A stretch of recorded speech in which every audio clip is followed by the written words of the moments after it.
we do in life echoes in eternity. Yeah. Hello, my name is James Gonzalez. This is James Laid Out. I'm with my guest, Alex Ornelas, and he is the owner of ARO Holistics. Now, what got you into this, or what was your motivation in starting this business? Well, check it out, man. I got you some three free samples. One of my Wake Me Up, two of my Clean Macros. So we're a tailored cold pressed juice company out of El Paso. All of our juices are definitely cold pressed. We try to shop local as far as local farms and also as organic as we can. The difference between our cold pressed juices and a lot of others is that we use a lot of botanical medicine, so herbs. Background is going to be in herbalism, clinical nutrition, and exercise science. So you bind those all together, you can put them in a bottle. That's spicy. Yeah, so cayenne pepper, well, that's what we call it, Wake Me Up, you know? So the cayenne pepper is going to help you kind of ignite that fire in the intestinal juices. But reason I've been out for the past 10 years in El Paso, traveled to San Diego and Tampa, and there's a lot of bigger communities that are a little bit more herbal into the plant community and stuff. And I just wanted to bring that into El Paso. I knew at one point I didn't know I was going to come back to El Paso, but now I'm here and I want to bring something to just help our community be more healthier, be more conscious, more aware of what they're intaking. And I think the one thing that a lot of people, I used to do juicing, and it was a really good thing. And I think how cold pressing, why is it different from the other juicing, like in keeping that minerals? Yeah, so cold pressing, there's going to be, a lot of people say, oh, there's also going to be nopal in there, which is also very native to these lands and here too. So I like to use a lot of things that are like in this area. But cold pressing is very different compared to, like, let's say your normal juice, because when you use a cold presser, literally, I don't know if you've seen, but it literally takes obviously everything out with a cold press. A heat press is just going to chop everything up. So it's going to lose a lot of the nutrients, and you're going to throw out that I guess garbage, you know.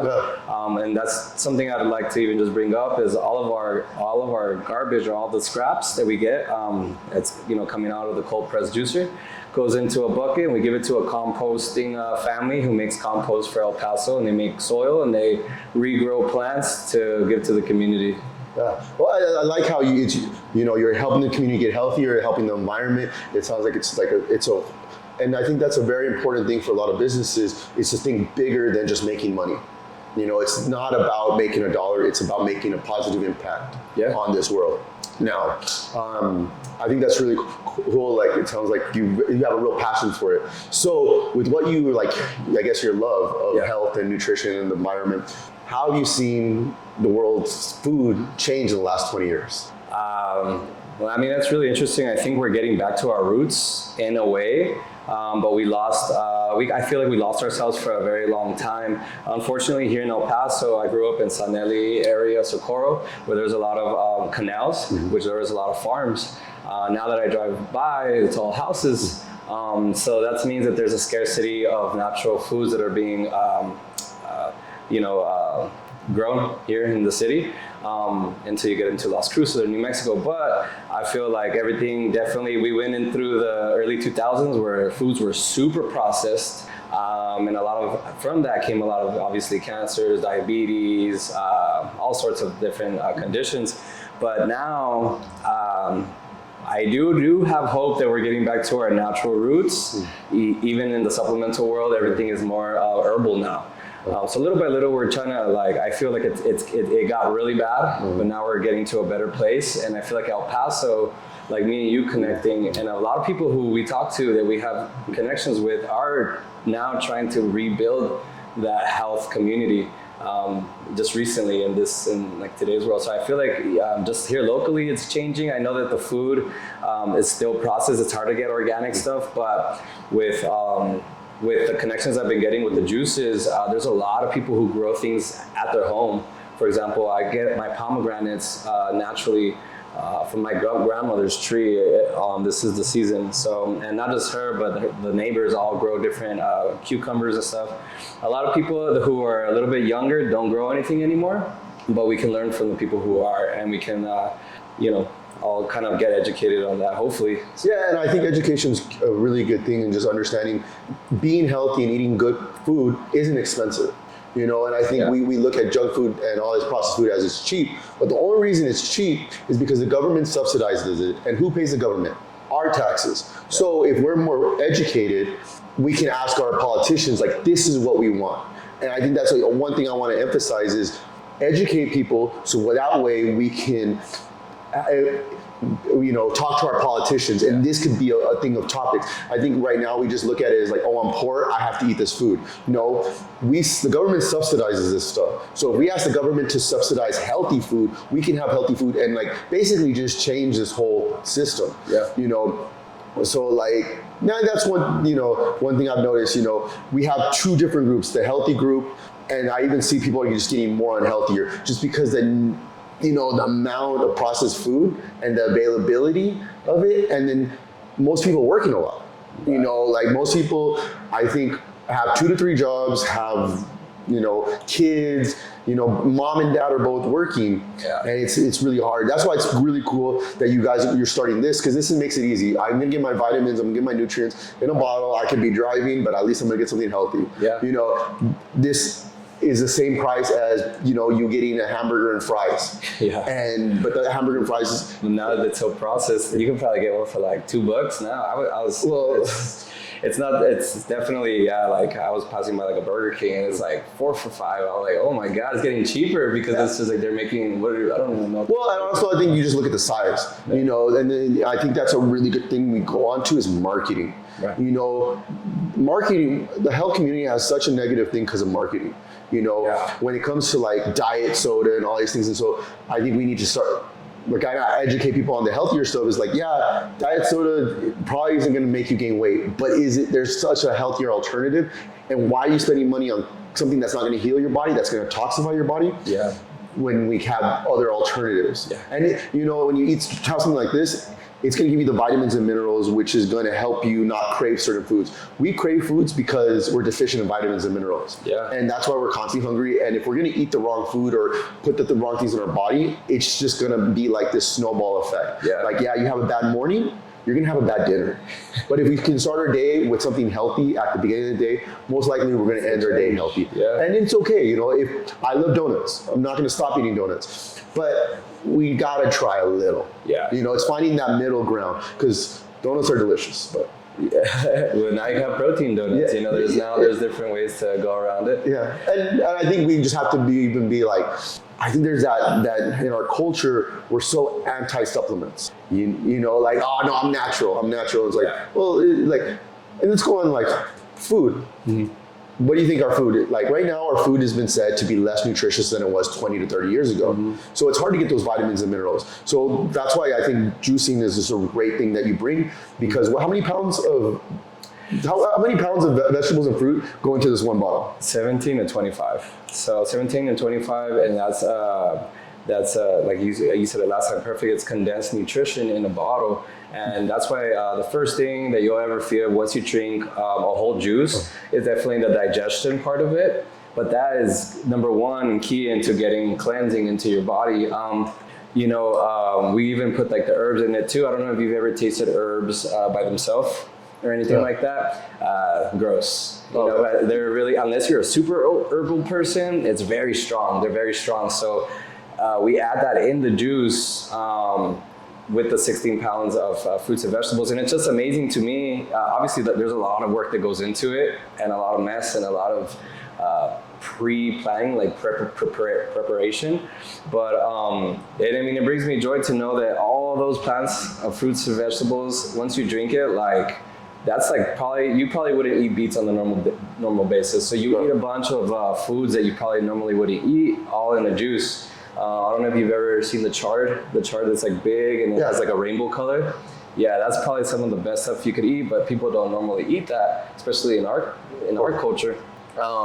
So when you label it like this and you kind of make it look more appealing, and especially at the gyms, you see the bottle at the gyms and stuff, people are more open to it. So going back to the education part, that's the only way I've seen my business grow, is being able to educate those who don't know. But it's funny because then you find the ones that do, and those become like your best friends. They start, following you wherever you go, and they're your biggest like marketing. They market for you. Yeah, and I think it's so powerful. Like just the marketing of just a friend, because they can actually give you real life testimonials. Yeah. Instead of like this altered thing. Like I think there's that movement where people believe diet soda's okay, and I was like, most people, like the way I explain it is like, you wouldn't give diet soda to your dog, right? Or your cat, or a baby, right? Yeah.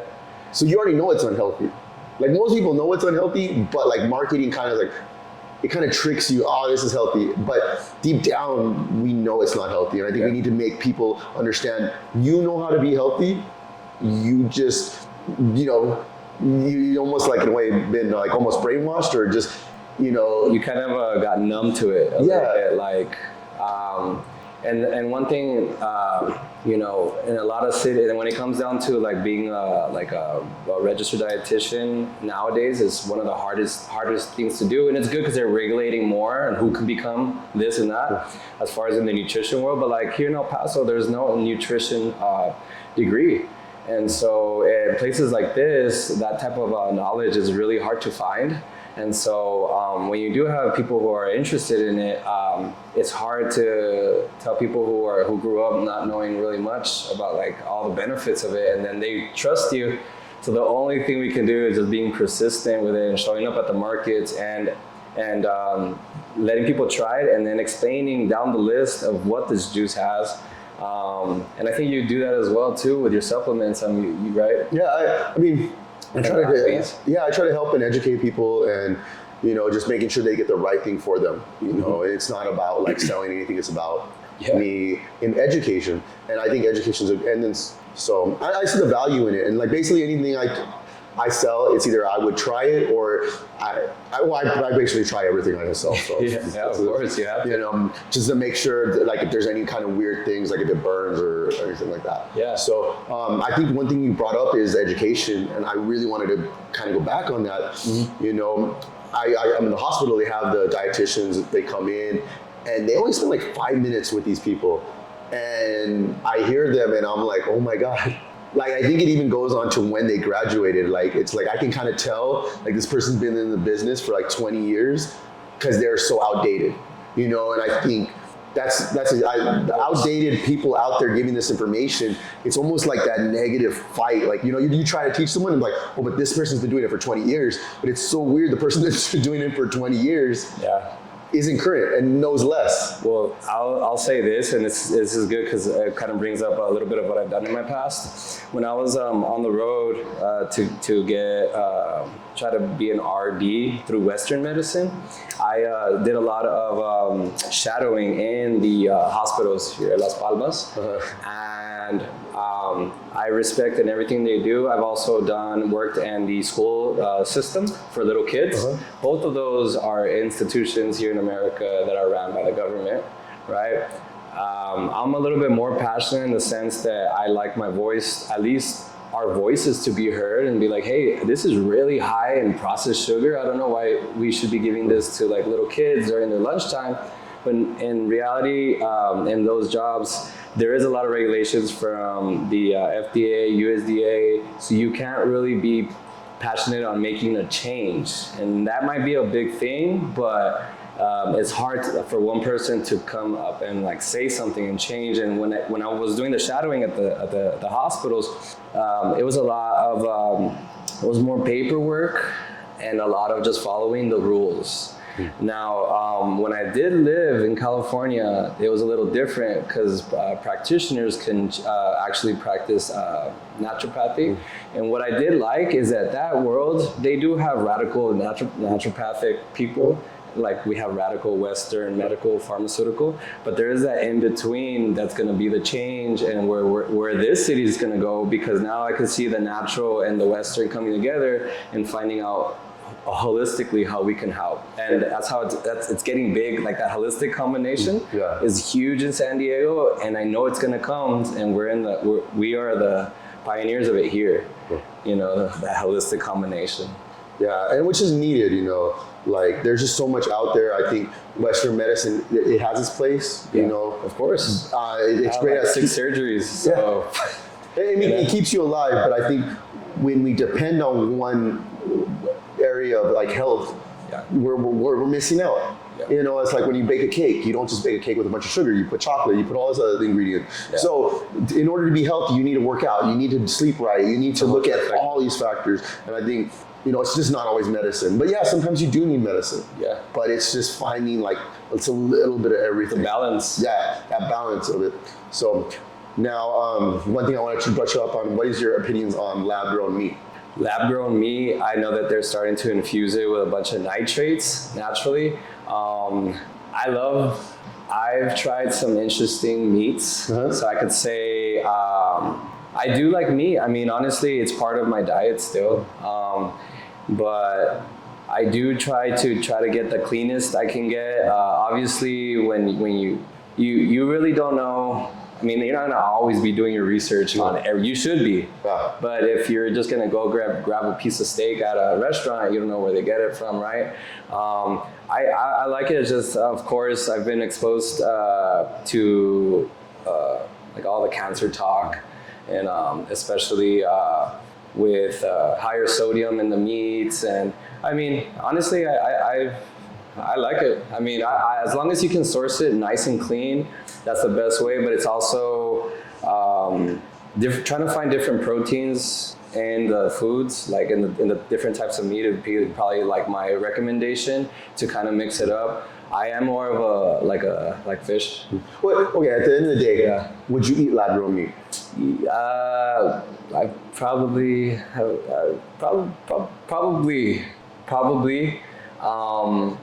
I would say I would probably try it. I'm just someone who would be like. But more as an experiment. But okay, would you give it to a baby?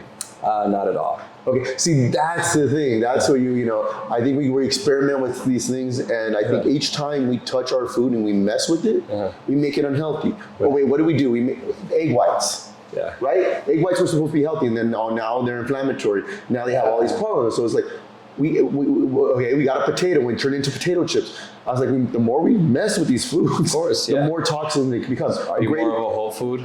Yeah, I'm more of the whole food side. I mean, even when you go into the coca leaf, you know, you can have coca tea and be okay. We synthesize it, we make it into cocaine. Now we have this like a party. Yeah. So I think we got to stop touching our food and, you know, eat the way nature is designed, because we have been designed to eat, you know, real food. Yeah. And the more we. So do you eat raw? Okay. When it comes to, I understand the benefit in eating raw vegetables and fruits. I don't all the time, but I try to cut out my vegetables. I do a very, very minimal vegetables, mainly because I don't do much fiber. Fiber doesn't sit well with me. I'm on a no fiber diet. Really? Yeah, and I feel great. Wow. Like I mean. That's interesting. I've never heard that before. Yeah. Well, fiber can cause all this damage to your body. I mean, we are not able to digest fiber, so fiber will block absorption of vitamins and minerals, which that's why I like the juice. Yeah. Yeah. You take it all out. Yeah, you're taking out that stuff and you're getting what you need. So what does fiber do? Like, fiber is great if you eat like something bad because it's going to block absorption. But if you eat something nutrition, it's going to block absorption. Yeah. And so plants don't want to be eaten. So fiber is like the defense mechanism, like, don't eat me. Yeah. You know, because you're not going to, like, you have to eat so much of me to get full. Yeah. And then the plant doesn't want to die. So if you eat less of the plant, less of the plant dies. Let me ask you, what's your take on fructose? I think when it comes to corn sugar, it can be very dangerous, and the link to liver damage and fatty liver disease is correlated. So most people, now we're not in the hospital, we're not seeing people come in because of alcoholic cirrhosis, we're seeing people coming in because of fatty liver disease. And the increase in corn sugar has caused that. So when it comes to fructose, the liver is the only one that can metabolize it. Now, fructose is unbounded, so like a normal molecule will have two. When it's corn sugar, it's just one. Yeah. So it makes the liver work harder because we're getting able to absorb a lot of it, and your liver is not that small. And so I think natural fructose is good. Natural fructose, yeah. In its natural state. Right. It has its benefits. But like I said, we mess with these foods and we turn something that was healthy to something that was unhealthy. And then I think that's one thing we need to educate people on is people think, oh, you know, like something like meat's healthy. Yeah, meat's healthy, but not if you put it in a hamburger. Like, you know, like and put a bunch of ketchup. Yeah, like, you know, that's healthy. But then when you start touching it and you start messing with it, and you can make things unhealthy. Well, that kind of brings me into like what they're all the pesticides, all the things that they're genetically growing, fruits, vegetables. And that's why there's a big regulation on herbs. They're trying to regulate herbs, but you can't regulate something you can grow, right? That's why there's like that, you know, real big crack. But with the fruit and the vegetables, that's why in my juices, that's why I try to be as clean as possible, because I want to offer something. When I speak about it, I don't want it to be the pesticided, ultra pesticided apples and stuff, because then, you know, so I do my due diligence in the background when I bring the juice to be as clean as possible. But you should see when I wash these fruits and vegetables, the water turns black. And the color of the strawberries, depending on what supermarket I get it from, the red comes off of it. So that's been something in my back of my mind, that sometimes even when I clean the strawberries too, they become mush.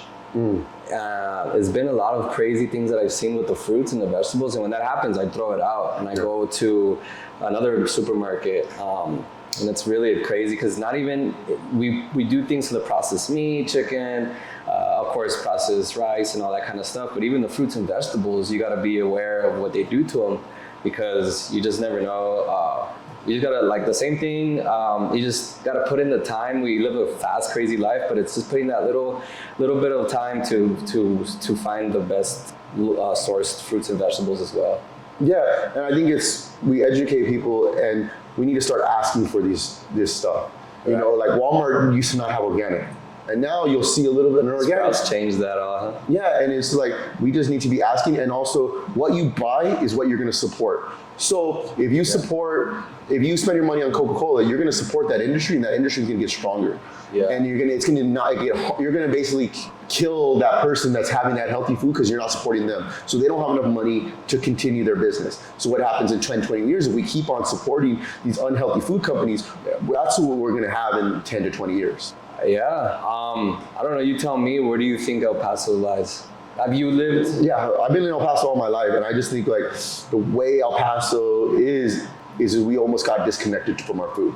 We don't see that relationship. Right? I'm from Clinton, so I grew up with cows and all that stuff. So we are losing that relationship to food, like where it comes from, how it's doing. Okay. We're not picky enough. Yeah. You know, it's like an apple is not just an apple. An apple can have all these chemicals, and they can look exactly the same. And I think we need to be just a little bit more mindful of what we're intaking. I like that, yeah. You know, and you know, sometimes, you don't have it. You know, what's better, an apple that has, you know, GMO, or like, you know, or McDonald's. It's crazy how you go to the store and they like let you pick, huh? Yeah. They're like organic, not organic. You're like, you pick, but this one's cheaper. Oh. It's crazy, and you know, people who are not educated and they feel like it's more expensive, they will, you know, go with the cheapest, right? But when we look in like the herbal world and everything, we also go through the seasons, right? And that's kind of like, not to go deep dive into it, but you shop by the season, and when you do, it's cheaper that way. So just those little things, because I took a lot of classes in community health and how to like, you know, educate people on what to buy, what to look for, and it's by seasons, the fruit and vegetables is cheaper. So, I mean, you might like watermelon all year, but there's a certain type of year that it'll be cheaper, you know. And so if you are like on a budget and you have a big family, you could still eat very well, just knowing what's in season. And then I think another thing is just buying frozen. And buying frozen. You know, frozen, it stops, you know, it keeps that nutrients a lot longer, and it's cheaper, and you don't have to worry about it going bad. I do that with my juices. You know, it's a huge thing. I mean, it doesn't look as cool, but I think we got to step back and be like, okay, what's more nutritious? Yeah. You know, Obviously, it would be better if we lived in a perfect world and we can go outside and we can just pick our fruits and vegetables. But We could get there. we can, but It's a long time. and then what about have you ever heard about like people starting their small farms and then saying that it's very unhealthy for the environment? Have you heard that yet? That the small farms are unhealthy? Yeah, I've never heard that. okay. Yeah, like the small, because it's more labor and all that stuff, but. Oh, wow. Yeah, and they're even going on that because I think one thing is just the loss of the small farms is very important. And I think a topic we need to brush up on, because we need to support these small farmers, because if we don't, in 20 years, we're not going to have them. Oh, yeah, you already see that here. Yeah, and I mean, we're losing them. Well, when I was going back to the family that I work with, they're out there in Santa Teresa where the canals run, and there's like people who still farm on their land, on where they live. But what this family is doing is a kind of an idea that I hopefully can be a part of one day to grow in the city of El Paso. But pretty much what they're doing is they create compost and they use that rich soil and they plant fruits, vegetables, herbs on their front and backyard. Huge chilies, cucumber, cut that out. They do watermelon too. They also, because they're in New Mexico, they grow weed. They grow everything herbal, right? But what they started doing is they started getting that idea to their neighbors. And so they started asking them, hey, here's this fresh soil. Can we plant these plants, in your front yard? And then some people obviously are like, who are these? They sound crazy. Get off of my yard. But then the ones that do now are able to.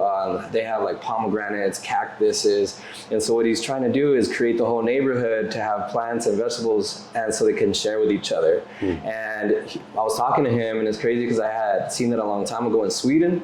In Sweden, they have obviously they're super much more into organic and growing things, and they have this. Trade-off farmers, small farmers, they go into people's homes, they plant fruits and vegetables, and the family gets to either get fruits and vegetables for their family to eat, clean, natural, or they get the money that they sell at the markets. And that's something in El Paso that I've been wanting to try to get more of a group to start, but that's a lot of work there. Yeah, I think it starts off with educating and people understanding the value on this. And if we don't do something today, in 20 years, we're going to be in a really bad situation.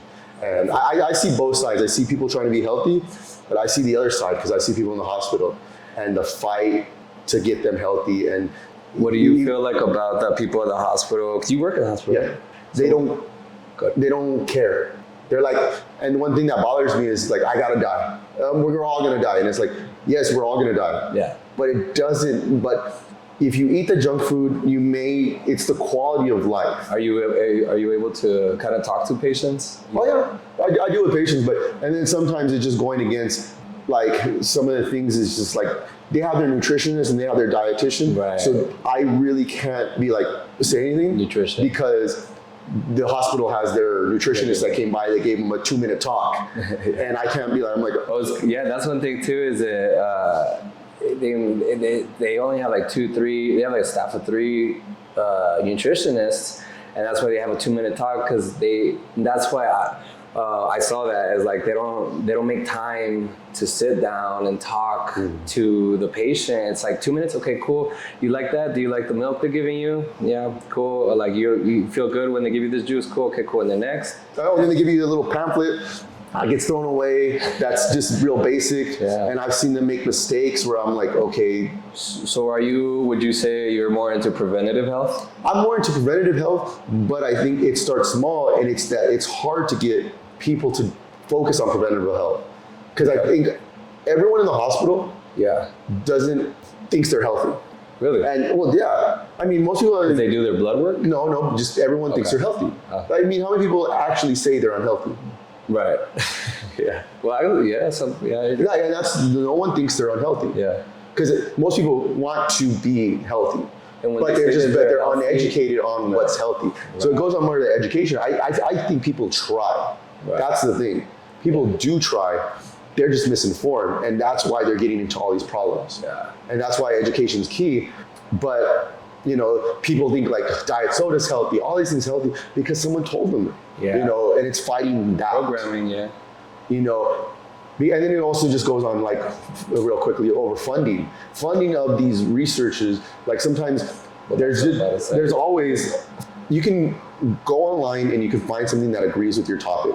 But sometimes it's just the funding of these things. Coca-Cola does fund a lot of nutritional studies. Oh, wow. So when you look at, that's one thing you look into. It's funding and who's making money. Yeah. There's no money in fasting. Right. So there's no hard truth about well, it. there's still all these studies, but no one's going to promote fasting because there's no money. When Nothing to sell. yeah, so like pretty much not to make a dollar off of it, and a lot of the herbal, like let's say ashwagandha, I'm a big proponent of it. I know like we're over there in India and everything. They actually, there are universities, they study it, and a lot of herbs are studied in Germany. India, like Brazil, like everywhere else, but they don't get the funding in the North American universities. That's just because of a whole bigger aspect of it too. And if there was obviously more studies, like whenever I had to do studies when I was going to school, I had to look at articles from Germany, from homeopathic schools over there, and so it was hard to. I had a professor who was like, all right, we're gonna do like Western versus, you know, like alternative medicine, and I'm more Western, you have to convince me. And it's what he was pretty much saying in the like the big scheme of everything is like the brain, not the brain, like what people think in America, like about natural things like that, because like you said, all the studies are done on like through big companies like Yeah, and it's Coca-Cola. like they're gonna not say anything bad about who's funding their thing. They may not. That's a thing. And so, but Pharmaceuticals too. and then that's a topic we'll probably have to get to that one in the next one because that's just so much larger.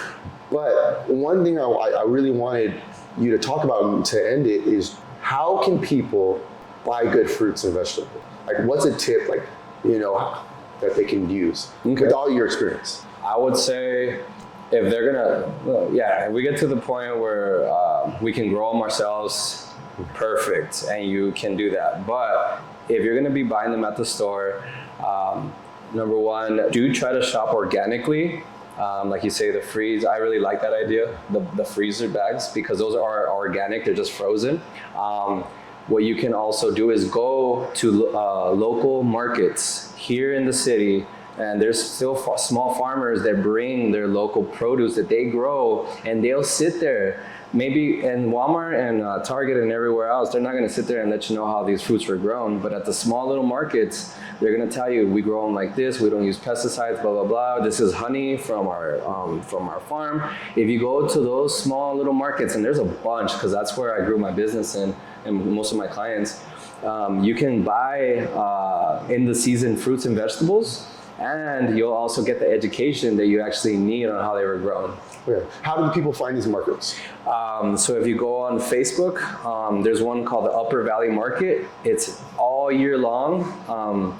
They have it on every Friday on October now. If you go on Facebook and put Farmers Markets El Paso, you're gonna find a group page that says, there's a bunch of groups that just keep posting flyers.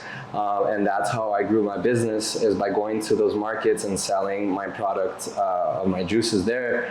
But yeah, Facebook is a good way to find it. Also, if you put hashtag El Paso Farmers Markets on Instagram, you can find a bunch of farmers markets.